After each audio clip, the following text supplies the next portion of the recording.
Alejandro Moreno. La tiranía de la coherencia. Tú y yo hacemos posible este canal de Sí Te Vende y nos enfocamos en informar para que saques tus propias conclusiones. Aquí siempre tendrás la posibilidad de expresar todo aquello que se te venga a la cabeza.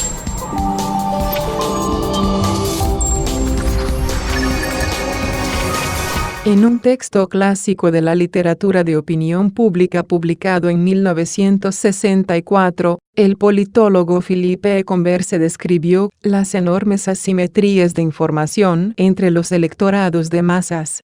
En su texto, The Nature of Belief Systems in Mass Publics, Converse señalaba que suele haber una pequeña minoría que ve el mundo político bajo la óptica de sistemas de creencias bien organizados. Les llamó los ideólogos, quienes reflejan, con un alto nivel de estructuración, las ideas planteadas y diseminadas por las élites políticas e informativas. Si crees o apoyas X, se deduce que debes creer o apoyar Y, Z, acorde a la estructuración cognitiva de tu ideología. En contraste, los razonamientos políticos de la gran mayoría de ciudadanos no responden a ese tipo de organización conceptual. La mayoría suele entender la política a su propia manera y es menos rígida en sus posturas y más desarticulada en las conexiones que hace. De ellos se esperan cambios de opinión sin pecado ni falta.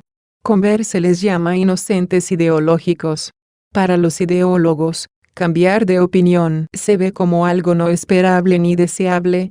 La coherencia impera. El sentido de representación política se basa, en buena medida, en ese estándar. Lo que prometes lo cumples.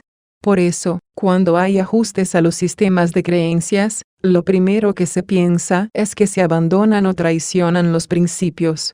Y no me refiero al cambio de opinión del presidente López Obrador respecto a si las Fuerzas Armadas deben regresar a sus cuarteles o se deben mantener en las calles para enfrentar a la inseguridad pública.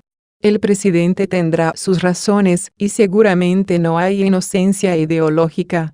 Me refiero a que el cambio de postura en el liderazgo, el ajuste en el sistema de creencias de las 4 toneladas, sí tiene implicaciones para sus seguidores y para la opinión pública en su conjunto.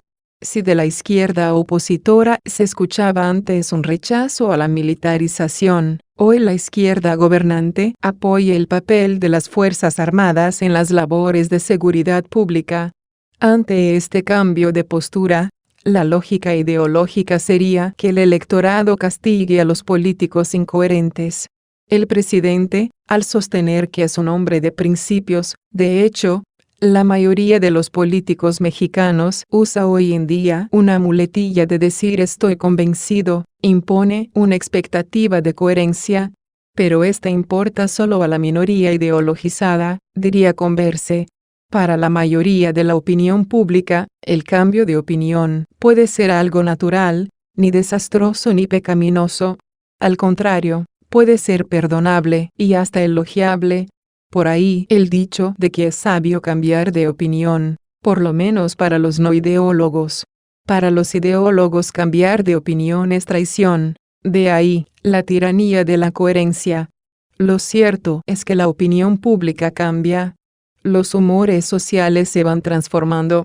Como sostiene el politólogo James Stinson en su libro Tides of Consent, 2004, la opinión fluye y, por encima de cuántos están a favor o en contra de alguna política, el movimiento es lo que importa. Un ejemplo histórico del cambio en la opinión pública en nuestro país lo documentó el gran pionero de las encuestas en México, Miguel Bazáñez, con sus estudios sobre la nacionalización de la banca por el presidente López Portillo hace 40 años, el 1 de septiembre de 1982.